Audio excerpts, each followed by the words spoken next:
Cleveland Clinic, Florida provides individualized treatment plans for excellent outcomes of health problems ranging from the most common to the most complex, even in cases considered untreatable by others. Cleveland Clinic, Florida. Every life deserves world-class care.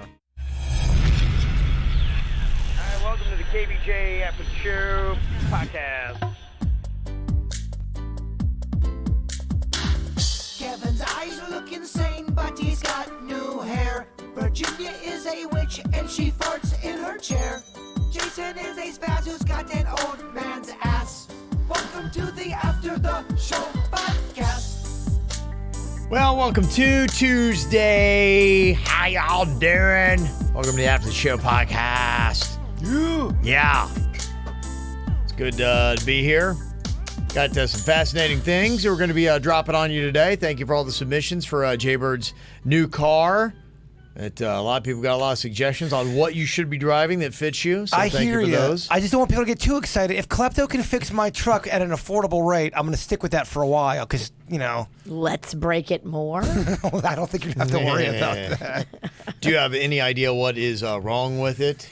No, he thinks it's the alternator. So if it's the alternator, it's not going to be that big of a deal. It'll probably be about a $450 job, Okay. I'd imagine. You said you've been pumping money into it here recently. Like, do you know how much money and for what?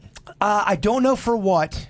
And Okay. I don't know how much money. I got to check my All right, so no and no. I just write the checks. Yeah. I kind of do. No and no. That's it. Okay. Well, when you got a guy like Klepto, you can trust him to take care of all the details. Well, he's one of my best friends, yeah, too. I mean, he's just good. Well, he won an award for what he does. I know. He goes around to people and fixes their shit. He's a mobile mechanic who comes to you and just fixes all your whatever problems you got with your car. I told my dad about that. He's like, yeah, back in the day when your mom was pregnant with you, I did that as well. He would put out a little ad in the paper and drive around. He said he got some really weird people asking for some shit. Imagine that. It's the 70s back in Lake Park. Shit got real weird.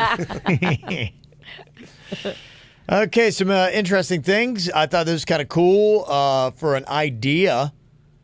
And it is the best debut albums of all time. Now, I like the concept because there are, fascinatingly enough, a lot of artists that have like, man, they came right out of the chute and you're like, gosh, that was fantastic. And then sometimes they don't, duplicate it again. I mean, I think about like Jagged Little Pill with Alanis Morissette. She had a couple albums and I really loved Jagged Little Pill when it came out back in 94. And so I really tried to like some of her follow-up stuff, and it was okay, but I mean, nothing was even close to that album. And I think it's probably about now safe to say that she's never going to have anything that's ever going to be close to that. And there are a lot of artists that have done that. Hootie and the Blowfish out the gate. I think Cracked Rear View. I think they had 3 major hits off that album. Yeah. Let her cry, the dolphins make me cry, and then Hold her hand. Hold my hand. Hold my hand, yeah. Mm-hmm. And then they might have had another one. Was Time. Was that one on that album? That I don't think was on that album. I think that was Yeah. kind of like an offshoot one. I hate that song. And Yeah. I think it was the same year, though, that those came out. You were seeing a lot of that. These artists that were coming out with these albums that, were really big. I think, was it Counting Crows? I think right around the same time. I think their first album was much bigger than anything else they did. August and Everything After. Yeah. Time was on their first album. I think they had 4 hits off their first album. Wow, okay. They also had another one. I Go Blind. Remember that one? Every time I look at you. I Go Blind. Was that on that album? No, or was that, I think that was either maybe part that of was the one. a soundtrack or They something. were doing, I remember, because they were doing CDs at the time, and it was D&G Rarities. There were a couple offshoots, and they would have some of those artists would actually have some of their bigger hits were on some of those like little compilation things that would come out. It's kind of a weird thing is how they were releasing singles at the time. Like they started off Rolling Stone because they did 100. They put Lady Gaga's The Fame, 2009. Hard not to put that on there. She came out of the fucking gates. She did. She came out strong. She's had some stuff, but it was like 4 or 5 really big songs. At 96, they got Madonna from 1983 that had come out. Now, that had Borderline that was on it. Borderline, which I think is still my favorite Madonna song. Oh, Crazy for You. Holiday was on that. So those are a couple ones that she had. Everybody, which was kind of her first song. But Like a Virgin was big, so that's why I don't know, if you're talking about the biggest debut albums, but that was a big one. But I guess that's a separate list, like artists that only had a debut album and nothing after, is one to put out. They said at number 89, Yaz is Upstairs at Eric's. Oh, yeah. Love me some Yaz. Yeah, Don't Go and Situation on that. Yeah. I have no idea what that is. It's great. Give me a taste. Don't go.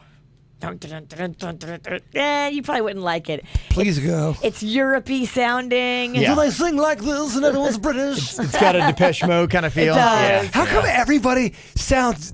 There's so many people who sing like this back then. So many people.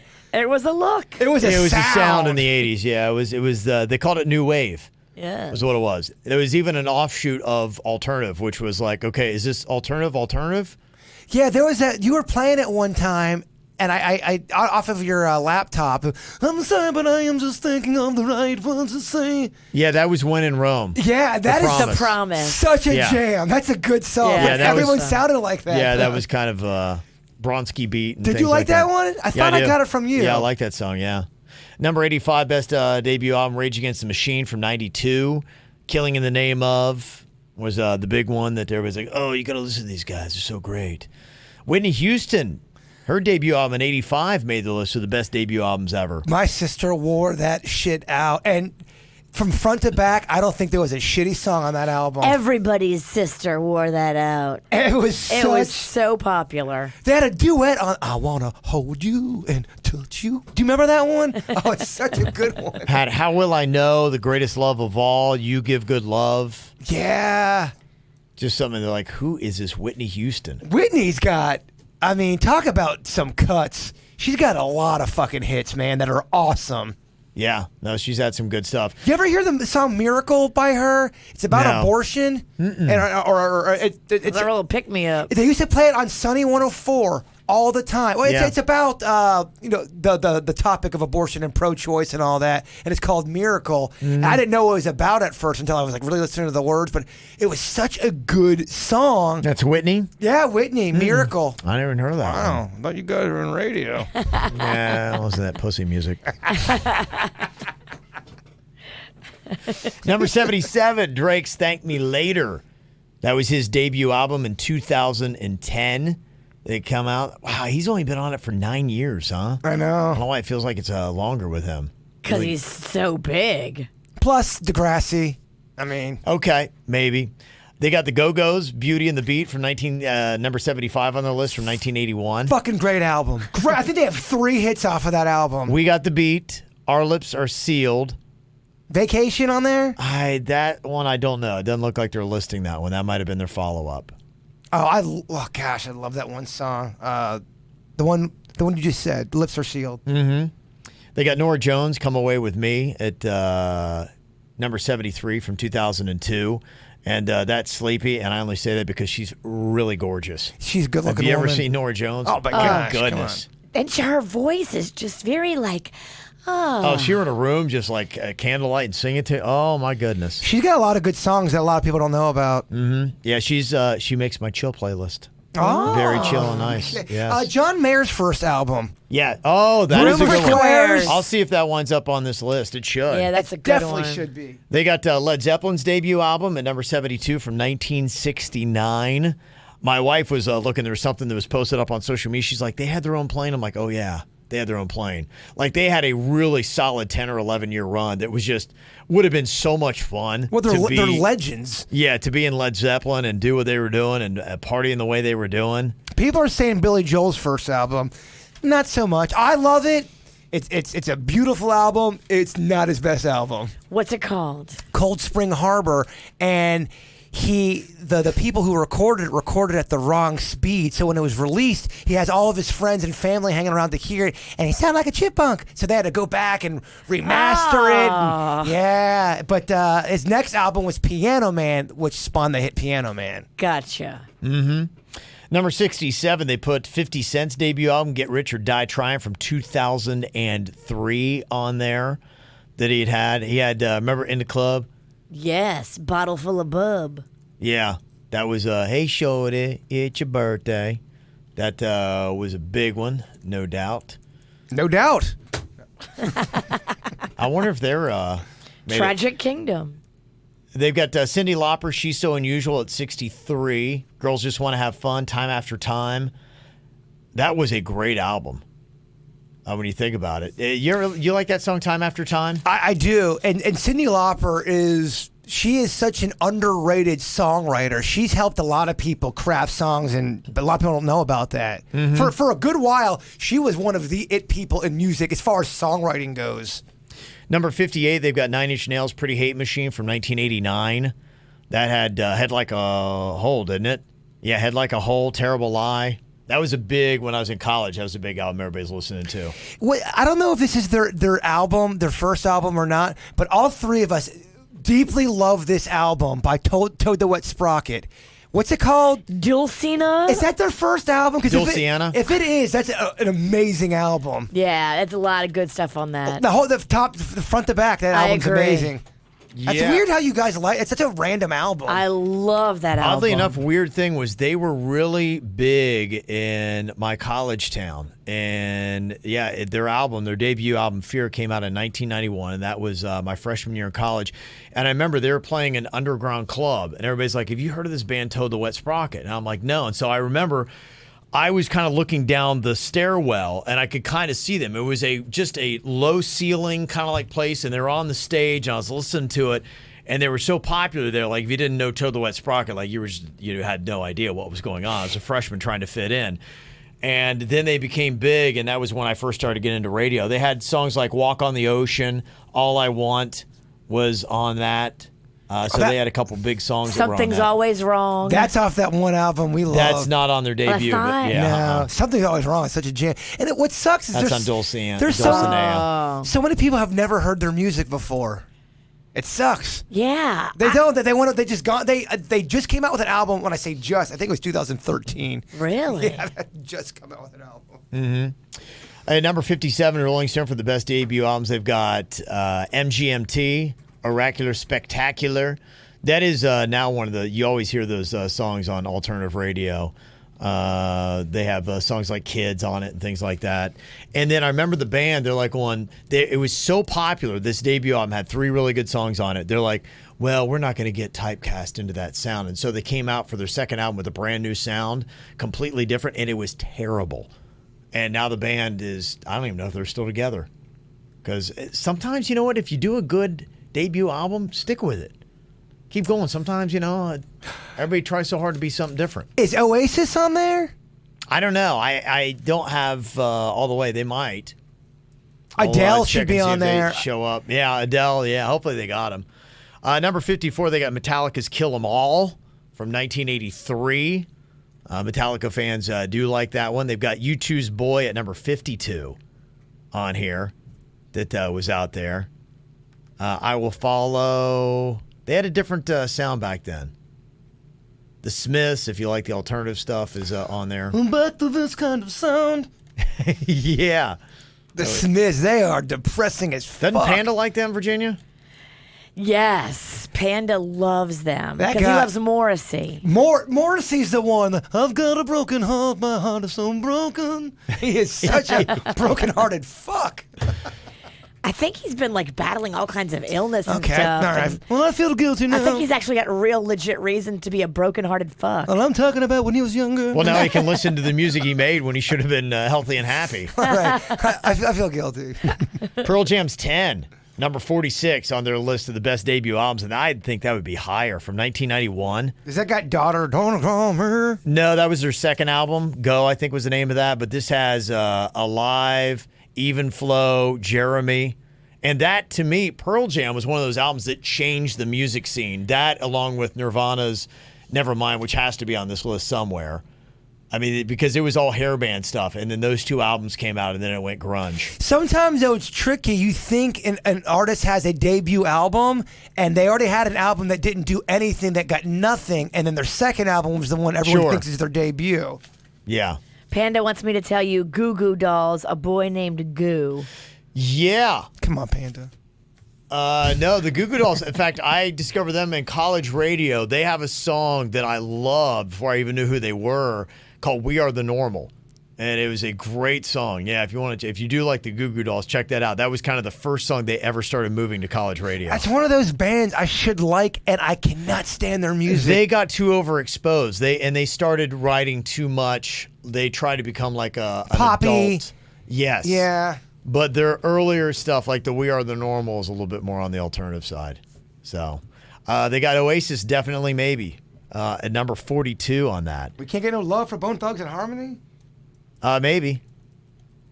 That might be on the list. I just Thuggish haven't got Ruggish to it Bone. Yet. Remember that song? Thuggish, Do ruggish. you remember that song? No. It's the Thuggish Ruggish Bone. Oh, come on. How do you I guys... do kind of remember that, yeah. Easy Pull E's. your skirt down. I see your thuggish, ruggish bone. Easy E's was part of their crew. That's why you see in Crossroads Easy E's face in the sky when they're all praying to him. He died. Yeah, he was Yeah. boys with Bone Thugs. I didn't know he was, was huh? in the bone. He was. I think he either produced them or discovered them. Discovered them, yeah. Yeah. Oh yeah. I loved Easy E's voice. Oh, Eazy-E had one of the best rap voices I agree. ever. I agree. So distinctive. Like immediately the first word he said, you know it's him. It had such an attitude. I loved it. It was so spicy. They got the Police's debut album, Orlandos de Amor, number 38 from 1978. Had Roxanne and So Lonely on it. So Lonely is such an underrated jam. It is. I love that song. Bruce Springsteen's debut album from 1973 is on their list. Weezer made it at number 35 for their debut album in 94. That was huge. You remember that? It had Buddy Holly, Undone, the Sweater Song. Yeah. And had one Both other hit. were on that. Had another hit too. Yeah, I'm trying to remember what that was. But yeah, that was big. Say it isn't so. Say it ain't so. Whoa, whoa. Gosh, it's a great song. That's a great song. The Killers' Hot Fuss. That was their debut album in 2004. That is still a massive album and one of the best albums. That has got on it, it's got Mr. Brightside, Smile Like You Mean It, all these things that I've done. Smile Like You Mean It's such a jam. That is a fantastic song. That sounds like it came out of 1982. Yeah, it does. Arctic Monkeys, number 30 on their list. See, it's like Rolling Stone, like they've got a lot of the good ones on there, but they're completely in the wrong order, Yeah, they are. as always. Imagine that. Too cool for the room. They put Van Halen's debut album at number 27. That's got Running with the Devil, You Really Got Me, Ain't Talking About Love. That was a great debut album. I've tried to like Van Halen. I don't know, man. I just put them in the same category as Kiss. Oh, I'm sorry. they're so different. They are very I different. get it. I know. Yeah. Send your hate emails to Virginia. I'm shutting my email down.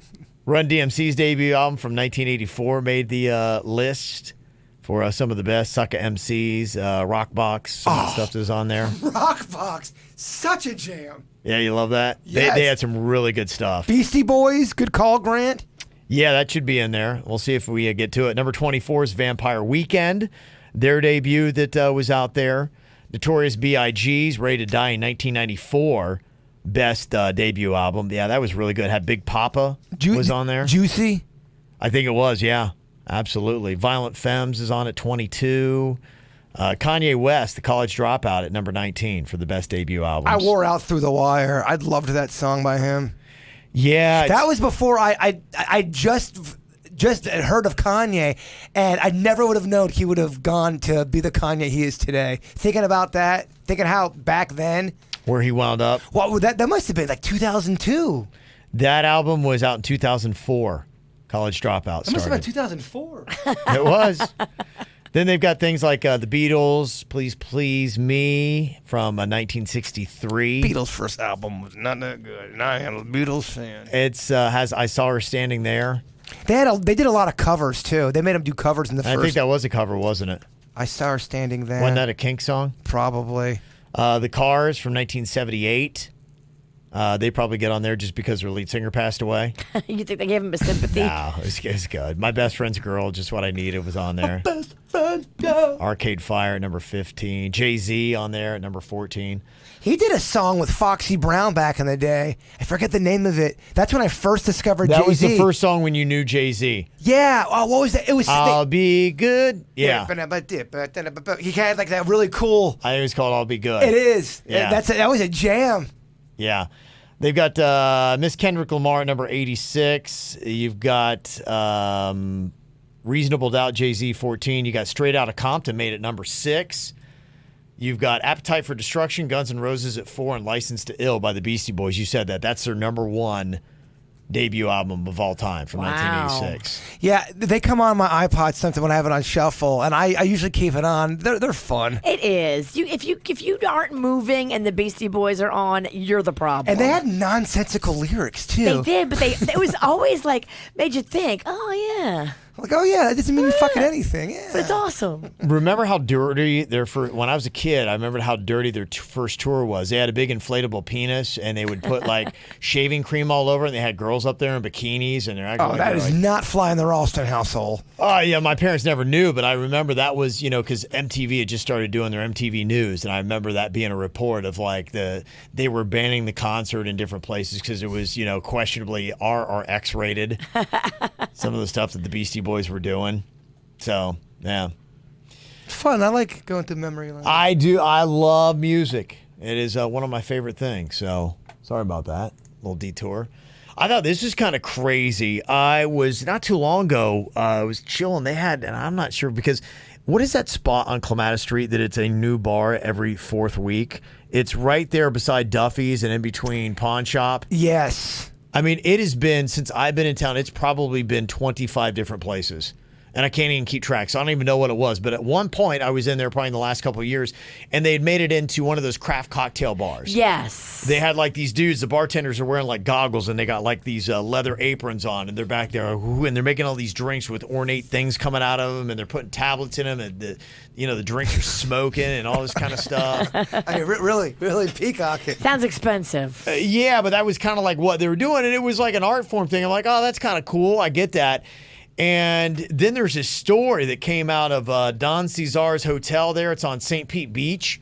I've stayed there before years ago. It's a really nice place. It's on the ocean, but the difference is you go in there and it smells musty. It's like the difference between that and the Breakers. I think they're built about the same time, but the Breakers is always tearing out their carpets and refurbishing. You can tell Don Cesar is not doing that. And I remember getting in the elevator and like my head almost hit the top of the elevator. It was made like 100 years ago when people were short, apparently.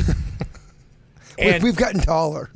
So there's a woman who was celebrating her birthday there, and she saw off to the side the waiter had poured like some of that liquid nitrogen into her drink, and it's like smoking, and there's some really cool stuff going on.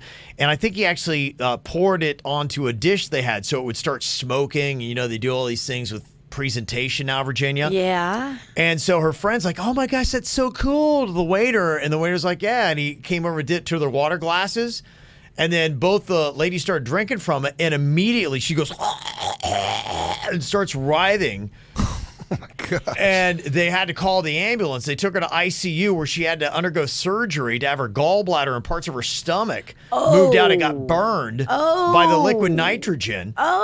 She's lost around 25 pounds since the incident, had to get a surgery. And now, of course, a big lawsuit's going to be happening. I'm like going, well, that might just put an end to that smoking beverage industry. Yeah. How do they do it down at Sugar in Miami? I don't know, but I was like, holy crap, after seeing that, I'm like, would you ever take a chance now gunking back a smoking cocktail? Probably. Definitely, absolutely. I totally would. I notice a lot of the Food Network shows and the cooking channel, anytime they have competitions and the chefs try to use that fancy stuff, the judges never seem impressed with it. The smoking stuff, it must be a trick that was overused in the industry, and everyone's like, all right, like auto-tune almost. Yeah, right? In the food industry. It seemed like it was a gimmick. Right. And people are just, all right, it's almost kind of like smoke and mirrors, motherfucker. Can you cook or not? Right. And yeah, now it's like not a big deal. So I was like, wow. I mean, you would think if you run a place, be like, look, let's not trust this to some knucklehead bartender to do it the right way. Going rogue? Yeah. Yeah, and somebody might throw it down real quick. Yeah, the Alchemist was the name of the place down in Clematis that did that. So I don't even know if they're still open. Sounds very cool. Yeah. I'm definitely not cool enough to get in. No, that's kind of what it was. I mean, I sat around. I'm not a cocktail kind of guy. So, but it was fascinating just to watch. And it is, you're like, oh, smoke. God, you're wearing goggles. What's the difference between what he did and what I've seen people do? And They've had that before. I've been at a place and drank one of those smoking drinks. How come my stomach didn't fall apart?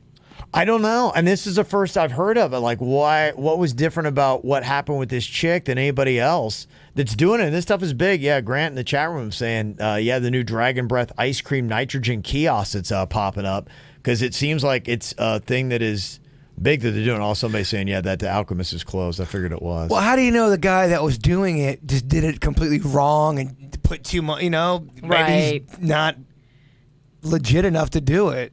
Maybe he's a douche. Yeah. Didn't know what he was doing. Well, either that or maybe you're supposed to let it stop smoking before you throw it down your throat.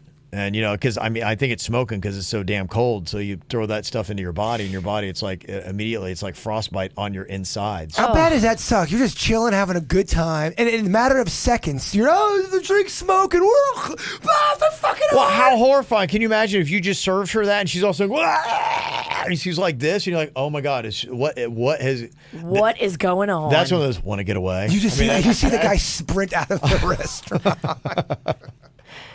I guess the FDA has officially put out a warning telling consumers not to drink liquid nitrogen drinks or eat the desserts. Sometimes people... Wow. Well, if they're doing and they've got a whole ice cream chain that's now living off that concept. Yeah. Oh, they got to be like, oh, crap. That's crazy. How do you pivot on that when that's your whole gimmick, is doing a liquid nitrogen thing? Gosh, that is some crazy stuff. That is. Mm-hmm. Well, there you go. All right, let me see. Something else I got here today.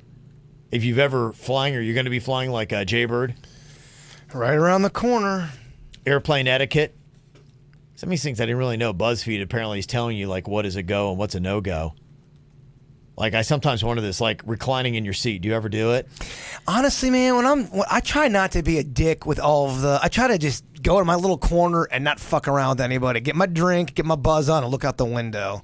I always used to put my seat back, but now it's like a thing where like people don't want you to. So if I'm comfortable, I don't put it back. If I'm uncomfortable, then I would put it back a little tiny bit. But I'm with you. I don't want the whole time as I'm listening to my music wondering, is the person annoyed with me right now? Am I leaning in their crotch? Right. Blah, blah, blah. I'd rather just do my own little thing and not fuck around. Is the person I'm never going to see again in my entire life annoyed with me? I hear you, but I have it's a long flight. Well, I think the only thing about it really only works if everybody's on the same page. Like True. If everybody wants to recline, then okay, we still are maintaining the proper spacing between each other. But if one person wants to recline, the other person's like, no, I'm sitting up and doing work or something like that, then now we're not on the same page, and it's affected the entire dynamic of the plane. I just feel bad if I'm leaning into somebody. Well, they sell something now that you can actually buy, and you can put it on the seat in front of you from your seat. And unless the person sitting there gets up and comes and looks, they don't know why their seat won't recline. And they try a few times, and it won't go back. And then they usually just give up because they think the seat is broken. But it is actually a thing you can put on there. No way. To keep them from being able to recline. Now, you're supposed to also hand them a note that says, hey, Ain't nobody doing that. I've used this contraption. Hey, I've taken away your freedom to recline your seat. Because my legs are too long or my knees come too high or whatever. And because if you go back, you're going to hurt me. And you can't recline because of me. And here's my note about it. Fuck you. Right. I know you've paid $400 for that seat, but I've decided that you are not allowed to recline for this flight. Can't see how that will ever be a problem. Yeah. I say you just put it on there and don't give nobody the note. And some people that are tall, I don't know what that's like, but people that are tall, I guess you have a problem with your knees. Sure. And if somebody Getting reclines, banged, like I can see that. Those seats are tight for me. And I am not a tall woman. I can't imagine if I had some big ass man knees and then somebody puts their seat back on my man knees. Yeah, you can't bend. You have to just put your legs straight and try to lean back in your chair and have your It's it's to do. I have abnormally long legs and a really tiny torso. Really, really skinny calves too. Yeah, it's like he works. No, I'm just kidding. I wasn't built right. I'm totally kidding. I'd definitely be a reject on the Mattel toy line. All right, not too far. Come on. Now you're Yeah, being, no, now let's you're just being pile on. hurt- Come on. Being hurtful. I'm going to listen to some Morrissey after this. You'd be a great swimwear model, though. Those legs go on for days, girl. They do. You should call me a girl. I did. 40% said no, it's unacceptable to recline your seat. So almost half the people are going to be annoyed if you do it. Standing in the aisle as soon as the plane lands. Do you do that? No. I try to stay in my chair. Yeah.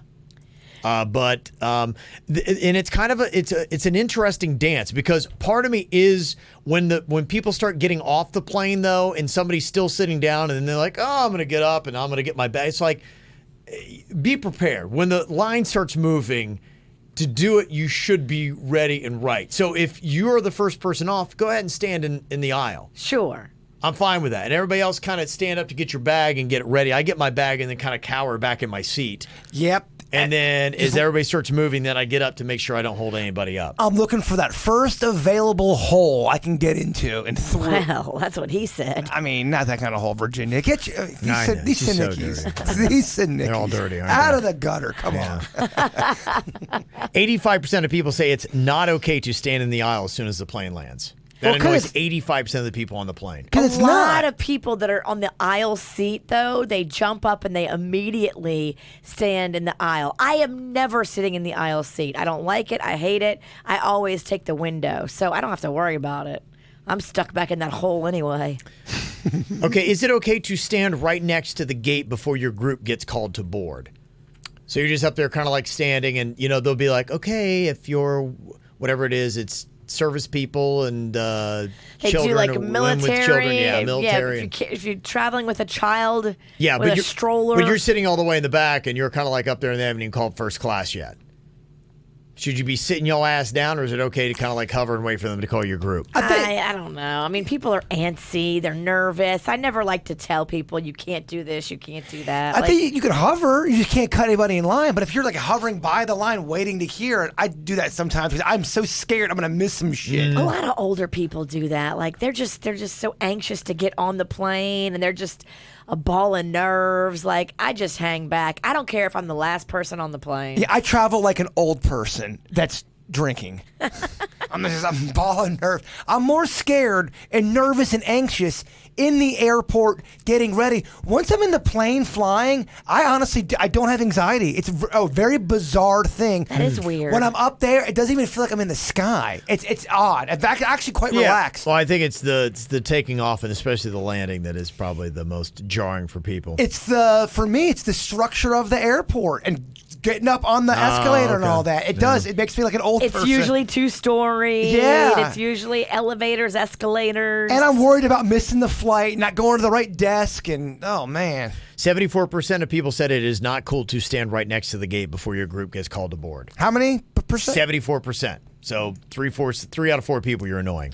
As long as you're in that general area, you're not going to miss your boarding. I think people are all ginned up, and they're like waiting to get on the plane, but you're actually just waiting to sit in a sardine can. So let it breathe. Like, get on last. Who cares? I'm at the bar, so. Right? I am too. I'm trying to figure out how I can smuggle this drink on. Yeah. Well, you know me, I'm not a great flyer. That one time, I was there real early, and these two guys are walking right up in front of me, and they start jogging, and I'm like, shit, I better start running with them too. And I wasn't even with them. Hey, we're all look back, jogging. They look back, they're like, who the fuck are you? They did. They looked back at me like, oh, you're in this flight too? I go, what flight? They go, we're going to Philadelphia. I'm like, no, I'm going to New Orleans. Or I think it was New Orleans. Like, no, this is the wrong flight. I was there an hour early. You're running because you don't know better. I didn't know better. I just saw these two dudes running. Fuck, I'm going to start running. Everybody runs in here. I felt really stupid when I ran, and I realized I had an hour and a half just to sit. Yeah, that was for some reason we went before you and you came after, and then when he got checked into his hotel room, they gave him the fucking penthouse. Remember that? Well, Kevin gave me the wrong name of the hotel. It was the Westin, and you said the Wyndham, and so he went to the Wyndham. And the Oh, guy, yeah. I was in the lobby of the Wyndham. Go, guys, Jason Pennington. I think they changed the name of the hotel, didn't they? They did. Yeah, so But I there gave was you another what one. it used to be called. Right. And the guy Yeah. took me to this other place. I didn't know they changed it. Oh, it was such a fucking mess. But then you were so flustered when you got to the real hotel. They felt so bad for you. They gave you the penthouse. That's so sweet. With a great view of the Mississippi River. It was terrible. He was shitting I himself. slept in the tub. He had the penthouse.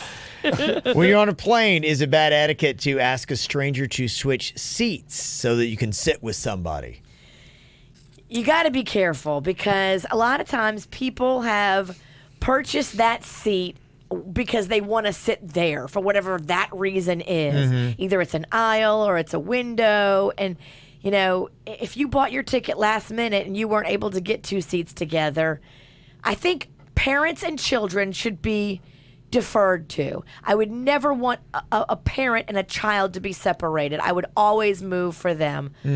But if you're asking somebody to move for you, you better be sweet about it. I think some people get on there with an attitude and they're like, I need to sit by my kid. Who's moving? Like, you're never going to get anywhere with that attitude. Okay. You got to be sweet and you got to beg people and you got to maybe come to the table with something. Just be like, hey, if anybody wants to move so I can sit next to my child, I'll be happy to pay for your first wine or beer. It's on me. Yeah, I don't think I'd ask somebody, but if someone asked me to move, I wouldn't really give a shit. If they wanted to, I'm like, I don't care. That's fine. Yeah, you don't care. But Yeah. some people want the aisle or they want the window. Nobody frickin' wants the middle. 81% of people said it's fine. Go on ahead and ask. So it doesn't annoy people when you do that. And what about bringing outside food onto the plane? Get the fuck over it. If it's not smelly. I love bringing food. And that's what it is, the smell. Only 34% of people said don't do it because of the smell. If it's obnoxious, yeah, if you're eating farty broccoli, don't do that. # be cool. But if you got a hoagie from West Palm and you're eating it in Toronto, you're okay. I think nothing better than if you have to be at the Atlanta airport, hit up the Crystal Burgers because they have a Crystal in the Atlanta airport, and then bring Crystal on your flight with you. You'll be so cozy. The last time they dropped me off at the wrong end of I forget where in Texas I was. I was at some Texas airport, and it was fucking huge. And they dropped me off. It's always bigger in Texas. It is. Everything we got is big here in Texas. They dropped me off at level A, and I have to be at level F. And I realized that halfway through. I'm like, and it was so far, and there was trolleys I had to get on, and elevators. So I'm like, you know what? I'm just gonna sit at this Mexican bar and get shit-faced and figure it out in about an hour. And that's what I did. Yep. I'm going to do the heavy thinking after I'm hammered. That's pretty much Yeah. No, you got to get to where you need to get first, then get hammered. Don't get hammered before you get there. My sister was texting me the whole time and basically told me how to get there via text as I'm drinking. I'm like, all right, this fucking works. Well, there you go. That's it. All worked out.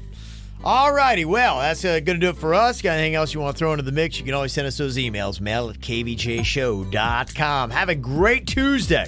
Talk to you later. Cleveland Clinic, Florida provides individualized treatment plans for excellent outcomes of health problems ranging from the most common to the most complex, even in cases considered untreatable by others. Cleveland Clinic, Florida. Every life deserves world-class care.